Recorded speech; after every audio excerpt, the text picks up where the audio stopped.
Hi ಎಲ್ರಿಗೂ ನಮಸ್ಕಾರ. ಹಿಂದೂಗಳಿಗೆ ಯುಗಾದಿ ಹಬ್ಬ ಬಂತಂದ್ರೆ ಸಾಲು ಸಾಲು ಹಬ್ಬಗಳು ಬರ್ತಾನೆ ಇರುತ್ತೆ. ಕೆಲವರು ಅದ್ದೂರಿಯಾಗಿ ಹಬ್ಬ ಮಾಡ್ತಾರೆ. ಇನ್ನು ಕೆಲವರು ಇರೋದ್ರಲ್ಲೇ ತಕ್ಕ ಮಟ್ಟಿಗೆ ಮಾಡ್ತಾರೆ.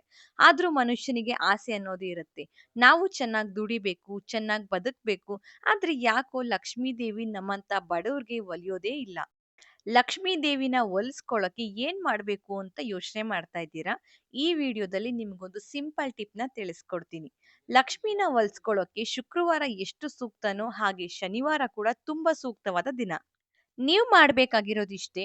ಪ್ರತಿ ಶನಿವಾರ ಸಂಜೆ ನಿಮ್ಮ ಮನೆಯ ಹೊಸ್ತಿಲ ಬಳಿ ಸಾಸಿವೆ ಎಣ್ಣೆ ದೀಪ ಬೆಳಗಿಸಿ, ನಂತರ ಅರಳಿ ಮರದ ಬುಡದಲ್ಲೂ ಸಾಸಿವೆ ಎಣ್ಣೆ ದೀಪ ಹಚ್ಚಿ ಅರಳಿ ಮರಕ್ಕೆ 3 ಪ್ರದಕ್ಷಿಣೆ ಹಾಕಿ. ಇದನ್ನ ನೀವು 9 ಶನಿವಾರ ಮಾಡೋಷ್ಟ್ರಲ್ಲೇ ನಿಮ್ಗೆ ರಿಸಲ್ಟ್ ಗೊತ್ತಾಗುತ್ತೆ. ಇನ್ನು ಇದನ್ನ ಪ್ರತಿ ಶನಿವಾರ ಸೂರ್ಯ ಮುಳುಗಿದ ನಂತರ ಮಾಡೋದ್ರಿಂದ ಲಕ್ಷ್ಮೀ ದೇವಿನ ಸುಲಭವಾಗಿ ಒಲಿಸ್ಕೊಳ್ಬಹುದು. ಎಲ್ರಿಗೂ ಒಳ್ಳೇದಾಗ್ಲಿ. ನಮಸ್ಕಾರ.